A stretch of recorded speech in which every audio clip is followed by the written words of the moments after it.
अगला एक जो है हमारा मंदिर क्षेत्र है, मंदिर क्षेत्र में डिप्लॉयमेंट है ताकि महिला और पुरुष का प्रवेश अलग अलग है। इसके अतिरिक्त जो है मेला क्षेत्र है, मेला क्षेत्र में डिप्लॉयमेंट किया गया है। तीसरी बात है कि जो व्यक्ति अंदर न आए उसके लिए ड्रॉप गेट्स बनाए गए हैं। वो ड्रॉप गेट्स करीब जो है 14 जगहों पर ड्रॉप गेट्स और डैम गेट्स। इसके अतिरिक्त जो है पुलिस बल जो है वॉच टावर्स पे डिप्लॉय किए गए हैं, सिविल ड्रेस में डिप्लॉय किए गए हैं। और सबसे इम्पॉर्टेंट है पेट्रोलिंग, पूरे एरिया का पेरीमीटर पेट्रोलिंग लगातार पुलिस करेगी जब तक ये मेला चलेगा। सबके लिए डिप्लॉयमेंट ऑर्डर निकला हुआ, मजिस्ट्रेट और पुलिस अफसर डिप्यूट किए गए, हम लोग सारी व्यवस्था कर रहे हैं। कितने पुलिसकर्मी रहेंगे सुरक्षा में?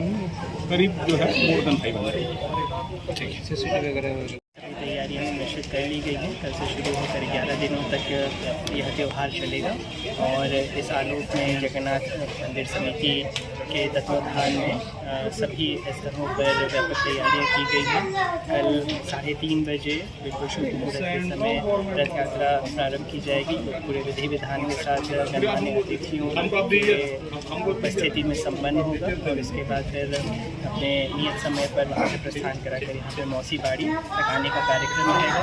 इस दरमियान इस पूरे रास्ते भर में सुरक्षा चाक चौबंद तरीके से अपनाई जा रही है और जगह जगह पर पर्याप्त मात्रा में पुलिस फोर्सेज तथा मैजिस्ट्रेट्स का डिप्लॉयमेंट किया जा रहा है।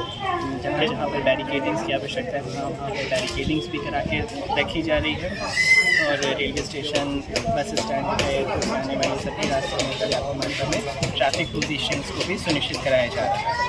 इसके अतिरिक्त चूँकि यहाँ पर लाखों श्रद्धालुओं का आगमन आगे के दिनों में होगा तो उनके लिए भी जो आवश्यक सुविधाएं होती हैं जैसे पीने का पानी, उसको टैंकर के माध्यम से यहाँ पर उपलब्ध कराया जा रहा है। जल शौचालय की व्यवस्था यहाँ पर कराई जा रही है।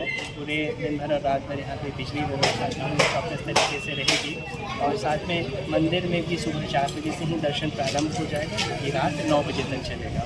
तो इन सभी श्रद्धालुओं को बिल्कुल सुलभ तरीके से मंदिर में पूजा कराने के लिए तथा पूरा मेला क्षेत्र में लगाने के लिए भी मंदिर समिति की तरफ से तकरीबन 1000 वॉलंटियर पुरुष और महिलाओं को भी ट्रेन करके रखा गया है। तो ये सभी श्रद्धालुओं को बिल्कुल सुलभता के साथ मंदिर में भी दर्शन कराएंगे और पूरे मेले में भी भ्रमण कराने में भी महत्वपूर्ण भूमिका निभाएंगे। और इस संदर्भ में सभी कार्यालयों भी अपने अपने दायित्वों के बारे में सूचना दे दी गई है। सभी अधिकारियों की मीटिंग हो चुकी है, जॉइंट ऑर्डर निकल चुका है। फायर ब्रिगेड एम्बुलेंस की टीम भी अपने अपने दायित्वों के निर्वहन करने के लिए पूरी तरीके से तैयार रहेगी। तो हम पूरे तरीके से आशान्वित हैं कि बहुत ही सफलतापूर्वक तरीके से महात्यौहार जगन्नाथ रथ यात्रा मेले का आयोजन है। इस त्यौहार में जितने भी लोग शामिल होते हैं उस राज्य के हो अन्य राज्य के अपनी इच्छा अनुभव लेकर यहाँ से वापस लौटेंगे और इस मेले की तथा इस पूरे त्यौहार की प्रसिद्धि में बहुत आगे की